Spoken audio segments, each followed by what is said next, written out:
विभिन्न प्रतियोगी परीक्षाओं के लिए हम जो क्वेश्चन आंसर की सीरीज स्टार्ट किए हैं उसी में आज हम भारत का भूगोल पढ़ेंगे। चलिए आज का पहला प्रश्न हम स्टार्ट करते हैं। आज का पहला प्रश्न है, मुख्य सीमा भ्रंश अर्थात मेन बाउंड्री थ्रस्ट स्थित है। इसमें 4 विकल्प दिया गया है, आपको बताना है कि मेन बाउंड्री थ्रस्ट कहाँ स्थित है। ऑप्शन ए ट्रांस हिमालय व बृहद हिमालय के बीच, ऑप्शन बी बृहद हिमालय व लघु हिमालय के बीच, ऑप्शन सी लघु हिमालय व शिवालिक के बीच, या फिर ऑप्शन डी शिवालिक व उत्तरी मैदान के बीच। तो अगर हम इन थ्रस्ट को देखें तो सबसे पहले आता है काराकोरम और महान हिमालय के बीच में हिंज लाइन होता है। ये है हिंज लाइन, महान हिमालय, ये है काराकोरम और ये हिमालय, इसके बीच में होता है हिंज लाइन। और फिर महान हिमालय और मध्य हिमालय के बीच में आता है मेन सेंट्रल थ्रस्ट। और फिर मध्य हिमालय शिवालिक के बीच में आता है मेन बाउंड्री थ्रस्ट। और शिवालिक और उत्तर के विशाल मैदान के बीच में आता है HFF अर्थात हिमालयन फ्रंटल फॉल्ट। तो इस प्रकार आप इसका उत्तर समझ रहे होंगे कि मुख्य सीमा भ्रंश मेन बाउंड्री थ्रस्ट किसके बीच में है। तो मेन बाउंड्री थ्रस्ट लघु हिमालय और शिवालिक के बीच में है। इसका उत्तर हो जाएगा ऑप्शन सी से उत्तर हो जाएगा, लघु हिमालय व शिवालिक के बीच में है मेन बाउंड्री थ्रस्ट। चलिए अगले प्रश्न की तरफ बढ़ते हैं। अगला प्रश्न है, जम्मू श्रीनगर राजमार्ग पर जवाहर सुरंग स्थित है। आपको बताना है कि कौन सी श्रेणी में जवाहर सुरंग स्थित है। ऑप्शन ए पीर पंजाल श्रेणी में, ऑप्शन बी काराकोरम श्रेणी में, ऑप्शन सी जास्कर श्रेणी में तथा ऑप्शन डी त्रिकुट श्रेणी में। तो जवाहर सुरंग पीर पंजाल श्रेणी में स्थित है। ऑप्शन ए सही हो जाएगा, पीर पंजाल श्रेणी में स्थित है जवाहर सुरंग। चलिए अगला प्रश्न है, कश्मीर घाटी को सिंधु नदी घाटी से कौन सी श्रेणियां पृथक करती हैं।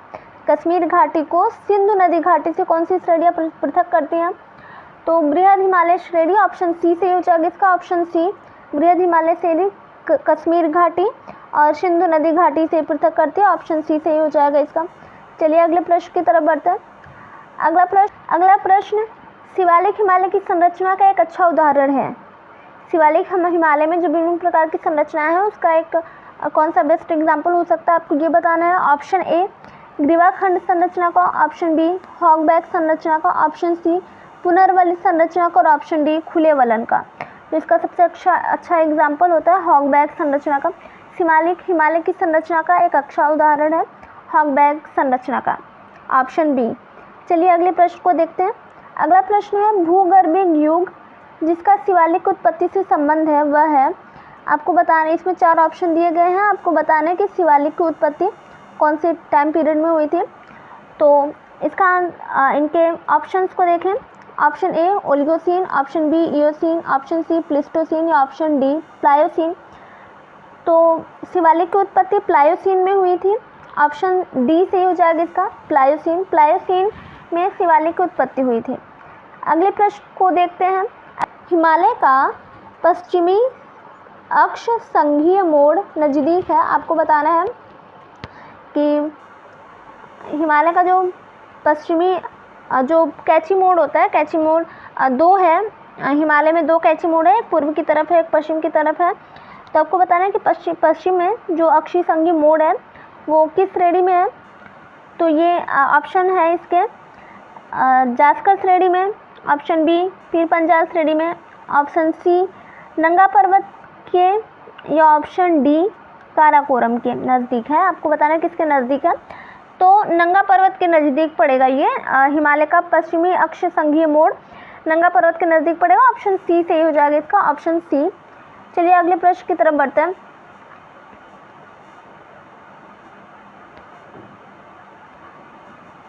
अगला प्रश्न है, निम्नलिखित में से कौन सा दर्रा उत्तराखंड में स्थित नहीं है। इसमें 4 दर्रे दिए गए हैं। Option A Shipki La, option B Thang La, option C Mana या ऑप्शन डी लिपुलेख। इसमें 4 ऑप्शन दिए गए हैं, आपको बताना है कि उत्तराखंड में कौन सा दर्रा नहीं है, उत्तराखंड में कौन सा दर्रा नहीं है ये। तो सिपकिला ऑप्शन ए सही हो जाएगा इसका, सिपकिला उत्तराखंड में नहीं है। सिपकिला दर्रा हिमाचल प्रदेश में पड़ेगा, हिमाचल प्रदेश में सिपकिला दर्रा। उत्तराखंड में माना है, नीति, लिपुलेख, थांगला, ये सब दर्रे उत्तराखंड के दर्रे हैं। Option B Thang La, option C माना, ऑप्शन डी लिपुलेख तथा एक और दर्रा है नीति। ये चारों ही उत्तराखंड में है और सिपकिला हिमाचल प्रदेश का दर्रा है, एक महत्वपूर्ण दर्रा है। तो इसका ऑप्शन ए सही हो जाएगा, इसका सही उत्तर हो जाएगा ऑप्शन ए सिपकिला। चलिए अगले प्रश्न की तरफ बढ़ते हैं। अगला प्रश्न है, निम्न में से कौन सा कथन सत्य नहीं है? 4 कथन दिए गए हैं, आपको बताना है कि इसमें कौन सा सत्य नहीं है। तो ऑप्शन ए, पश्चिमी घाट उत्तर की तुलना में दक्षिण में अधिक चौड़े हैं, तो ये बिल्कुल सही है। पश्चिमी घाट उत्तर की तुलना में दक्षिण में अधिक ऊंचे हैं, आपको बताना है अधिक ऊंचे हैं, तो ये बिल्कुल सही है। जैसे सह्याद्री के जैसे हम दक्षिण में जाते हैं तो वो अधिक ऊंची चोटियाँ हो जाती हैं उनकी, तो ये बिल्कुल सही ऑप्शन है। ऑप्शन बी, पश्चिमी तटीय प्रदेश पूर्वी तटीय प्रदेश की तुलना में अधिक चौड़ा है। ऑप्शन बी है, पश्चिमी तटीय प्रदेश पूर्वी तटीय प्रदेश की तुलना में अधिक चौड़ा है, तो ये कथन गलत हो जाएगा क्योंकि पूर्वी तट अधिक चौड़ा होता है अपेक्षाकृत पश्चिमी तट के, तो ये कथन गलत हो जाएगा। और इसमें पूछा कौन सत्य नहीं है, नहीं पूछा इसमें, तो यही ऑप्शन हो जाएगा ऑप्शन बी सही हो जाएगा। हम आगे के भी विकल्पों पे चर्चा कर लेते हैं। ऑप्शन सी है, पूर्वी तटीय मैदान उत्तर की तुलना में दक्षिण में अधिक चौड़े हैं। पूर्वी तटीय मैदान, हाँ तो ये भी बिल्कुल सही है, जो पूर्वी तट मैदान है वे उत्तर की तुलना में दक्षिण में अधिक चौड़े हैं। और ऑप्शन डी, पश्चिमी तटीय मैदान उत्तर में सर्वाधिक चौड़े हैं, पश्चिमी तटीय मैदान उत्तर में सर्वाधिक चौड़े हैं, तो ये भी सही है। इस प्रकार इसका उत्तर बी हो जाएगा क्योंकि इसमें पूछा है नहीं है, इसमें नहीं पूछा है, तो इसका उत्तर बी हो जाएगा ऑप्शन बी। चलिए अगले प्रश्न की तरफ बढ़ते हैं। अगला प्रश्न है, कश्मीर घाटी निम्नलिखित में से किन पर्वतों के बीच स्थित है? कश्मीर घाटी पूछा है, कौन सी पर्वत श्रेणियों के बीच स्थित है? तो हम इनके ऑप्शन को देखें। ऑप्शन ए, पीर पंजाल और काराकोरम श्रेणी। ऑप्शन बी, पीर पंजाल और जास्कर श्रेणी। ऑप्शन सी, जास्कर और लद्दाख श्रेणी। तथा ऑप्शन डी, सुलेमान और किरधार श्रेणी। तो इसका ऑप्शन बी सही हो जाएगा। कश्मीर घाटी पीर पंजाल और जास्कर श्रेणी के मध्य स्थित है। जास्कर श्रेणी महान हिमालय की एक श्रेणी है जम्मू कश्मीर में। जास्कर श्रेणी महान हिमालय की एक श्रेणी है जम्मू कश्मीर, तथा पीर पंजाल मध्य हिमालय की श्रेणी है। और कश्मीर घाटी पीर पंजाल तथा जास्कर श्रेणियों के बीच स्थित है। ऑप्शन बी सही हो जाएगा इसका, ऑप्शन बी। चलिए अगले प्रश्न को देखते हैं। अगला प्रश्न है, करेवाज हिमानीकृत वेदिकाएं पाई जाती हैं। करेवाज हिमानीकृत वेदिकाएं पाई जाती हैं। 4 ऑप्शन दिए गए हैं, नदी घाटियों के ऑप्शन है, आपको बताना है किस नदी घाटी में करेवाज पाई जाती हैं। तो इसका ऑप्शन ए है तीस्ता घाटी में, ऑप्शन बी है रावी घाटी में, ऑप्शन सी है झेलम घाटी में, तथा ऑप्शन डी है अलकनंदा घाटी में। अगर आपको इस प्रश्न का उत्तर नहीं भी आ रहा होगा तो भी अगर आपने चंदा सर के वीडियोस देखे होंगे, जो उन्होंने सिंधु नदी तंत्र का जो वीडियोस बनाया था उसमें उन्होंने बताया था कि झेलम कश्मीर की महत्वपूर्ण नदी है, कश्मीर में प्रवाहित होने वाली महत्वपूर्ण नदी झेलम है। और करेवाज, ये जो करेवा होते हैं, करेवा ये कश्मीर में ही पाए जाते हैं। और जब झेलम वहाँ की महत्वपूर्ण नदी है तो जाहिर सी बात है झेलम घाटी में करेवाज पाए जाएंगे। तो अगर आपने वीडियो पहले देखा होगा सर का तो आपको आइडिया लग गया होगा कि इसका सही उत्तर है सी, झेलम घाटी में करेवाज हिमानीकृत वेदिकाएं पाई जाती हैं। ऑप्शन सी, झेलम घाटी में पाई जाती हैं।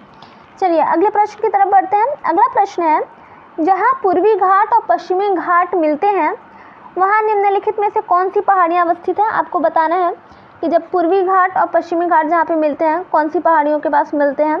तो ऑप्शन ए अन्नामलाई पहाड़ियाँ, ऑप्शन बी कार्डमम पहाड़ियाँ, ऑप्शन सी नीलगिरी पहाड़ियाँ तथा ऑप्शन डी सेवराय पहाड़ियाँ। तो इसका सही उत्तर हो जाएगा नीलगिरी पहाड़ियाँ। नीलगिरी पहाड़ियों पर ही, नीलगिरी पहाड़ियों को नीलगिरी घाट कहते हैं। घाट वह स्थान होता है जहाँ से अन्य पहाड़ियों की उत्पत्ति होती है। तो नीलगिरी एक घाट है जहाँ से पूर्वी घाट तथा पश्चिमी घाट की उत्पत्ति होती है। तो पूर्वी घाट और पश्चिमी घाट नीलगिरी पहाड़ियों नीलगिरी घाट पर आपस में मिल जाते हैं। तो ऑप्शन सी सही हो जाएगा, नीलगिरी पहाड़ियाँ। चलिए अगले प्रश्न की तरफ बढ़ते हैं। अगला प्रश्न है, निम्न में से कौन सा कथन सही नहीं है? 4 कथन दिए गए हैं, आपको बताना है कि कौन सा कथन सही नहीं है। ऑप्शन ए है सेनकोटा गैप कार्डमम पहाड़ियों में है। सेनकोट्टा गैप कार्डमम पहाड़ियों में है। कार्डमम पहाड़ियाँ अर्थात इलायची की पहाड़ियाँ, ये बिल्कुल सही है, सेनकोट्टा गैप इलायची की पहाड़ियों में है। ऑप्शन बी, दक्षिण भारत का सर्वोच्च शिखर अनईमुदी तमिलनाडु राज्य में है। तो ये गलत हो जाएगा, क्योंकि दक्षिण भारत का सर्वोच्च शिखर अनईमुदी केरल में है और तमिलनाडु राज्य का जो सर्वोच्च चोटी है वो नीलगिरी पहाड़ी में है, वो नीलगिरी पहाड़ियों में है, उसका नाम है टोडा बेट्टा। और ऑप्शन सी है, कोडई कनाल पर्यटन स्थल पल्ली की पहाड़ियों में है। तो ये बिल्कुल सही है, कोडई कनाल एक पर्यटक स्थल है जो पल्ली की पहाड़ियों में है।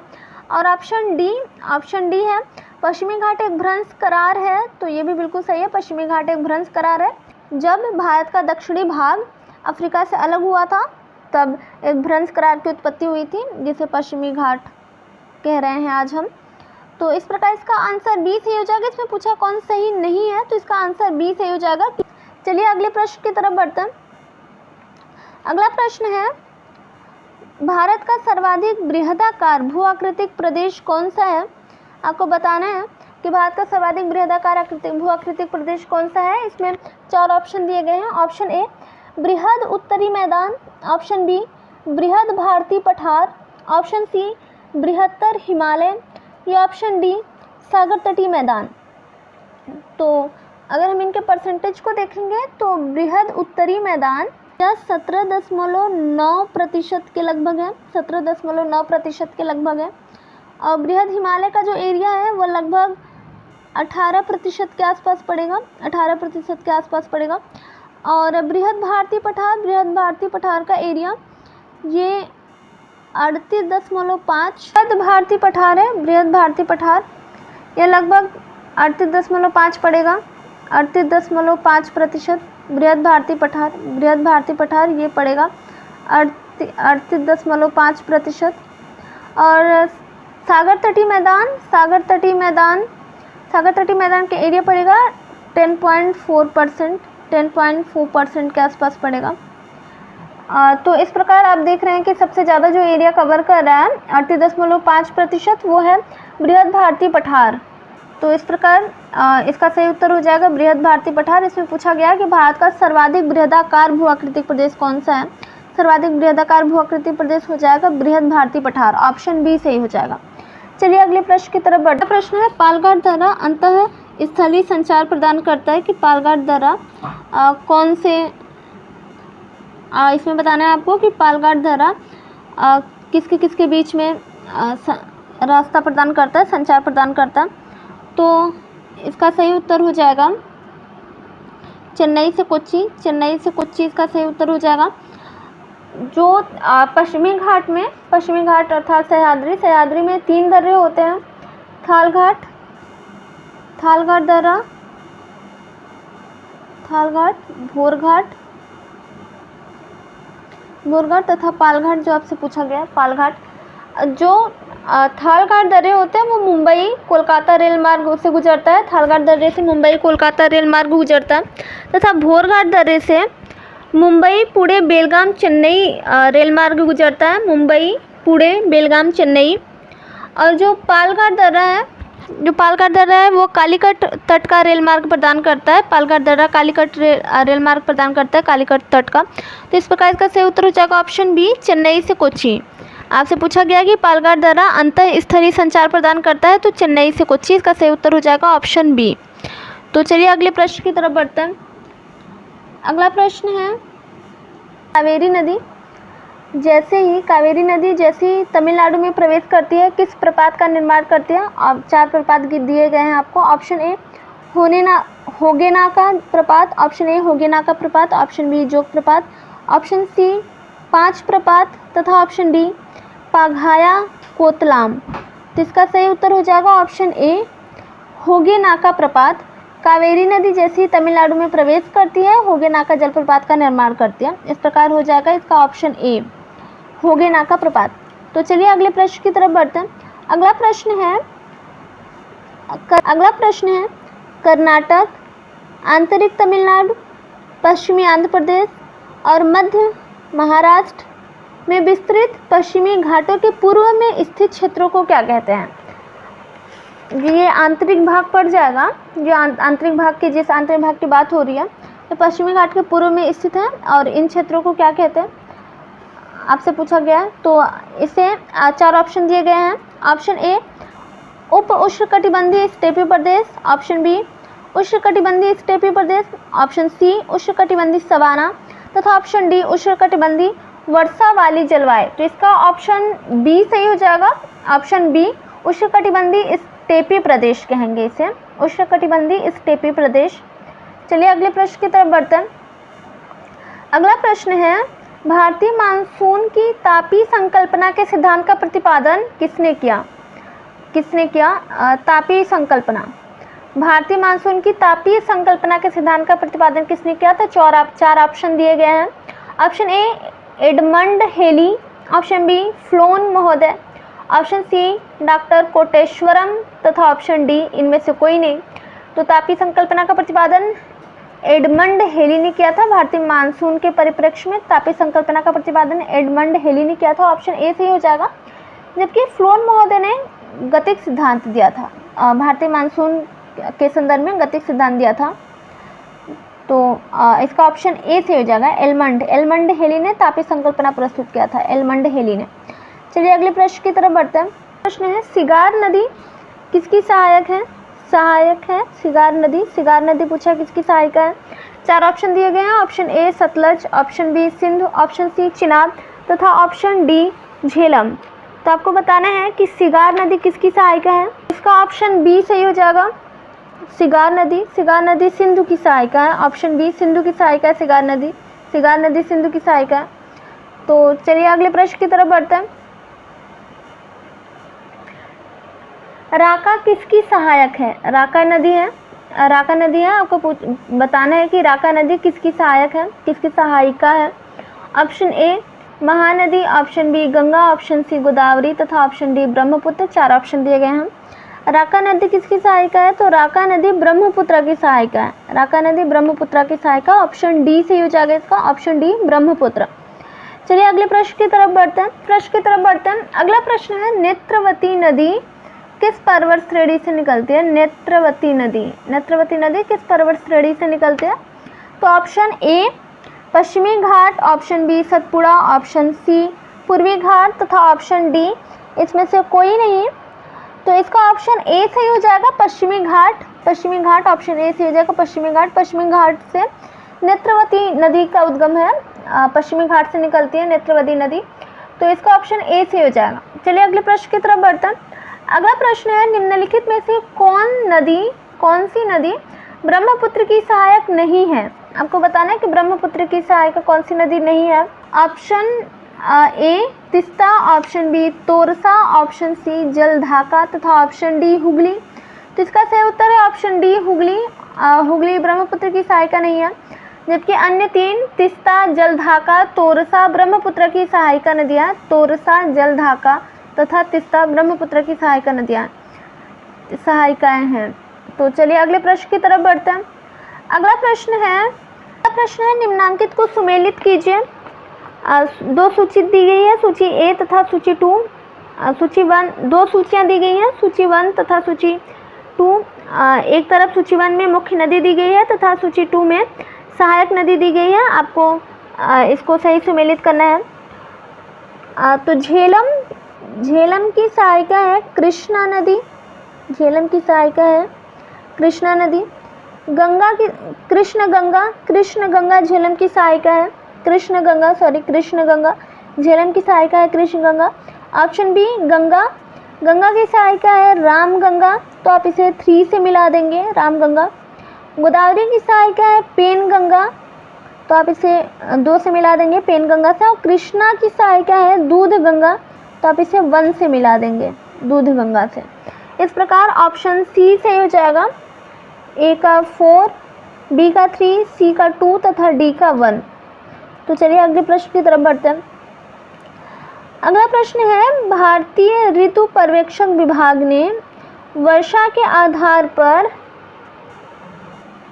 चलिए अगले प्रश्न की तरफ बढ़ते हैं। अगला प्रश्न है, भारतीय ऋतु पर्यवेक्षक विभाग ने वर्षा के आधार पर भारत की जलवायु को कितने ऋतुओं में बांटा है?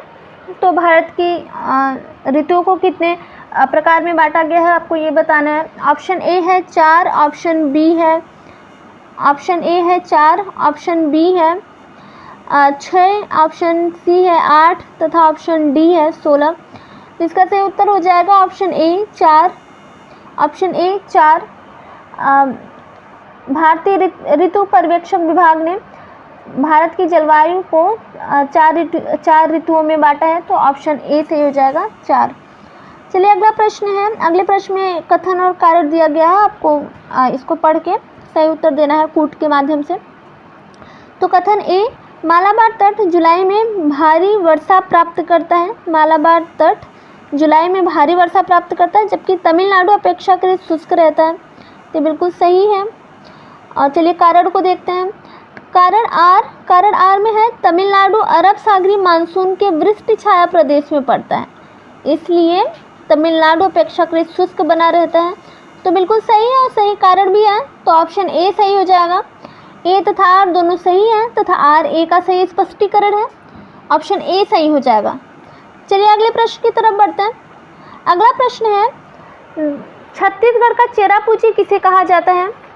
छत्तीसगढ़ का चेरापूंजी किसे कहा जाता है? इसमें 4 ऑप्शन दिए गए हैं। Ambikapur, option A Ambikapur, option B Durg, option C Bastar तथा ऑप्शन डी रायपुर। तो छत्तीसगढ़ का चेरापूंजी अंबिका को कहा जाता है, ऑप्शन ए सही हो जाएगा अंबिकापुर। अंबिकापुर को छत्तीसगढ़ का चेरापूंजी कहा जाता है। अंबिकापुर को छत्तीसगढ़ का चेरापूंजी कहा जाता है। तो चलिए आज का सेशन हम यहीं समाप्त करते हैं। कल भारत के भूगोल के अन्य महत्वपूर्ण प्रश्नों पर चर्चा करेंगे।